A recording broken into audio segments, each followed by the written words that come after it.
Hi friends, Bashas kitchenல இன்னைக்கு நம்ம kids snacks recipes பார்க்க போறோம். Kids snacks recipesல 4 வகையான சுண்டல் ரெசிபி எப்படி செய்யறது அப்படின்றத இந்த வீடியோல உங்களுக்கு ஷேர் பண்ணிருக்கேன். வாங்க பார்க்கலாம். இந்த வரிசையில ஃபர்ஸ்ட் நம்ம பார்க்க போறது வெள்ளை கொண்ட கடலை வச்சு சுண்டல் எப்படி செய்யறதுன்னு ரொம்ப ஈஸியா இந்த ரெசிபி நீங்க ப்ரிப்பேர் பண்ணிரலாம்.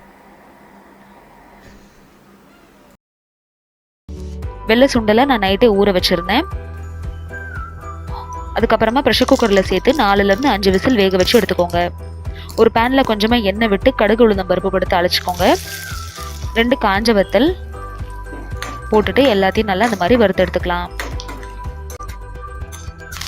ஒரு கொத்து கருவேப்பிலை சேர்த்துட்டு ஃப்ளேமை ஆஃப் பண்ணிடுறோம். இப்போ நம்ம வேக வச்சு எடுத்துருக்கிற சுண்டலை ஒரு பேனில் சேர்த்துட்டு நம்ம தாளித்து வச்சுருக்கிறதையும் சேர்த்துருங்க. சுண்டல் வேக வைக்கும் போது கொஞ்சமாக உப்பு சேர்த்துக்கிட்டேன், அதனால இன்னும் கொஞ்சம் உப்பு இதில் நான் சேர்த்துக்கிறேன். ஒரு அரை முடி தேங்காய் சேர்த்துட்டு எல்லாத்தையும் நல்லா மிக்ஸ் பண்ணிங்க அப்படின்னா நம்மளோட வெள்ளை சுண்டலும் தயாராகிடுச்சு.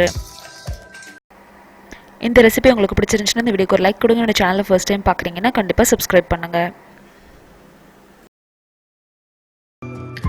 அடுத்ததான் நம்ம பார்க்க போகிறது பச்சை பயிறு சுண்டல் எப்படி செய்யறதுன்னு.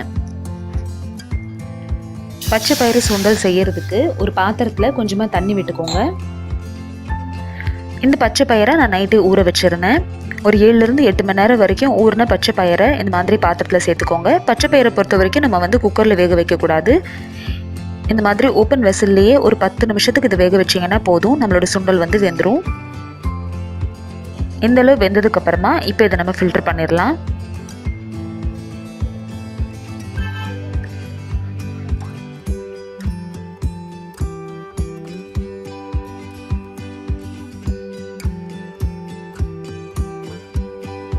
ஒரு 5 நிமிஷம் இதை ஆற வச்சதுக்கு அப்புறமா இப்போ இதை நம்ம தாளிச்சிடலாம்.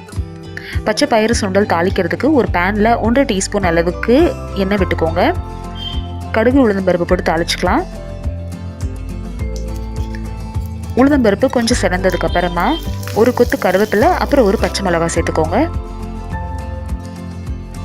நம்ம தாளிச்சதை பச்சை பயிரோடு சேர்த்து எல்லாத்தையும் நல்லா மிக்ஸ் பண்ணிக்கோங்க. கடைசியாக இதில் கொஞ்சமாக தேங்காய் துருவி சேர்த்திங்க அப்படின்னா நம்மளோட பச்சை பயிறு சுண்டல் தயாராகிடுச்சு. இந்த எல்லா ரெசிபியிலும் எது உங்களுக்கு ரொம்ப பிடிச்சிருந்தது அப்படின்றது எனக்கு கமெண்ட் செக்ஷனில் கண்டிப்பாக சொல்லுங்கள். அடுத்தது நம்ம பார்க்க போகிறது காரமணி இனிப்பு சுண்டல். காரமணி சுண்டல் செய்கிறதுக்கு நான் ப்ரௌன் காராமணியை இந்த மாதிரி ஃபஸ்ட்டே ஊற வச்சுருந்தேன். ஒரு 7லேருந்து 8 மணி நேரத்துக்கு இதை வெது வெதுப்பான தண்ணியில் ஊற வச்சுருங்க. இதில் நீங்கள் வெள்ளை காராமணியும் யூஸ் பண்ணிக்கலாம். இப்போ ஒரு ப்ரெஷர் குக்கரில் இதை சேர்த்துட்டு ஒரு 2 விசில் இதை வேக வச்சு எடுத்துக்கலாம். இந்த சுண்டல் 2 விசில்லே நம்மளுக்கு வெந்துடும். 2 விசிலுக்கு அப்புறமா இது ஒரு பவுலில் சேர்த்துருங்க. இப்போ இந்த இனிப்பு சுண்டல் செய்கிறதுக்கு நீங்கள் வெல்லம் சேர்த்துக்கலாம். நான் இங்கே நாட்டு சர்க்கரை சேர்த்துக்கிறேன். ஒரு 4லேருந்து 5 டேபிள் ஸ்பூன் அளவுக்கு நாட்டு சர்க்கரை சேர்த்துக்கோங்க. உங்களோட டேஸ்ட்க்கு ஏற்றாப்புலையும் உங்களுக்கு இனிப்பு எவ்வளோ வேணுமோ அதுக்கேற்றாப்புலையும் நம்ம இதில் சேர்த்துக்கலாம். கொஞ்சமாக ஏலக்காய் தூள் சேர்த்துட்டு தேங்காய் துருவி போட்டோம் அப்படின்னா நம்மளோட காரமணி இனிப்பு சுண்டல் தயாராகிடுச்சு.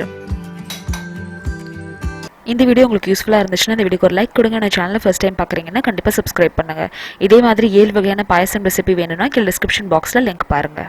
லாஸ்ட் பட் நாட் லீஸ்ட்டாக பார்க்க போகிறது வேர்க்கடலை சுண்டல் எப்படி செய்யறதுன்னு. வேர்க்கடலை சுண்டல் செய்கிறதுக்கு வேர்க்கடலையை நைட்டே ஊற வச்சுருங்க. பச்சை வேர்க்கடலையை நான் ஒரு 7லேருந்து 8 மணி நேரத்துக்கு வெதுவெதுப்பான தண்ணியில் இந்த மாதிரி ஊற வச்சுருக்கேன். ஒரு 7-8 மணி நேரத்துக்கு அப்புறமா இதை தண்ணி இல்லாமல் ஒரு ப்ரெஷர் குக்கரில் சேர்த்துக்கலாம். கடலை மூழ்கிற அளவுக்கு தண்ணி விட்டுட்டு இப்போது லிட் க்ளோஸ் பண்ணி கரெக்டாக 3 விசிலில் வேக வச்சு எடுத்துடலாம்.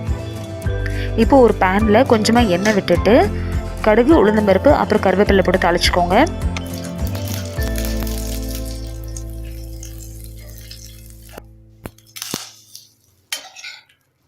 தாளிச்சதுக்கப்புறமா இதை நீங்கள் தேங்காய் துருவி போட்டுக்கலாம்.